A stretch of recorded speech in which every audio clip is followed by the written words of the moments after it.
গাজায় চলমান গণহত্যার মধ্যেই ইরানে ইসরায়েলের হামলা এবং তার জেরে মধ্যপ্রাচ্যে যে অশান্তি সৃষ্টি হয়েছে তা আতঙ্ক ছড়াচ্ছে সারা বিশ্বে।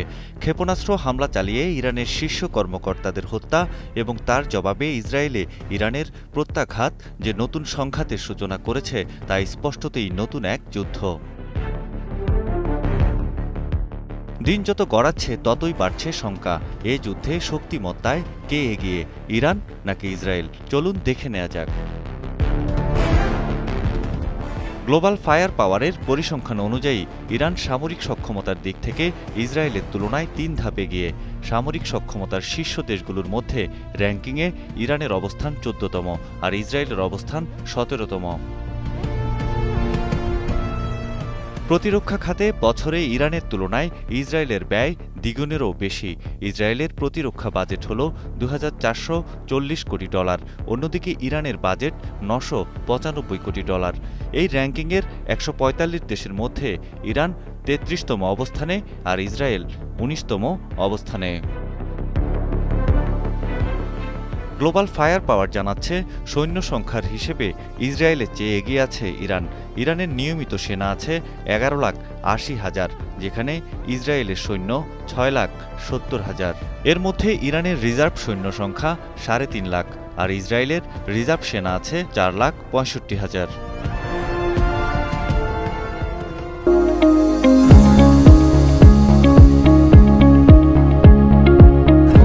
ইরানের মোট সামরিক বিমানের সংখ্যা ৫৫১টি আর ইসরায়েলের আছে ৬১২টি। এর মধ্যে ইরানের যুদ্ধ বিমান আছে ১৮৬টি আর ইসরায়েলের যুদ্ধ বিমান আছে ২৪১টি।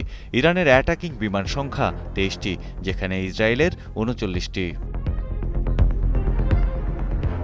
গ্লোবাল ফায়ার পাওয়ারের পরিসংখ্যান অনুযায়ী ইরানের হেলিকপ্টার আছে ১২৯টি আর ইসরায়েলের ১৪৬টি।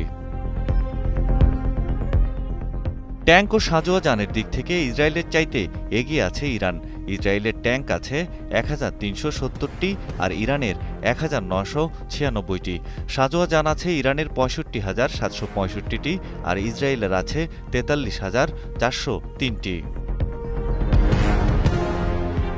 গ্লোবাল ফায়ার পাওয়ার আরও বলছে, নৌবাহিনীর শক্তির দিক থেকেও এগিয়ে আছে ইরান।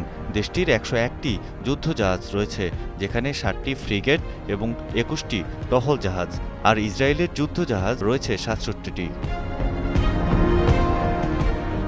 সবশেষ তথ্য অনুযায়ী গত বছরের শুরুতে বিশ্বের ৯টি দেশের কাছে প্রায় ১২,৫১২টি পারমাণবিক অস্ত্র রয়েছে বলে জানিয়েছে সুইডেন ভিত্তিক গবেষণা সংস্থা Stockholm international piece research institute. এই তালিকায় ইরানের নাম আনুষ্ঠানিকভাবে কখনোই ছিল না, তবে যুক্তরাষ্ট্র এবং ইউরোপীয় ইউনিয়ন গত কয়েক বছরে বেশ কয়েকবার দাবি করেছে যে ইরান তাদের ইউরেনিয়ামের মজুদ দিয়ে পারমাণবিক অস্ত্র তৈরি করছে। সৈয়দ মাহমুদ, কালের কণ্ঠ।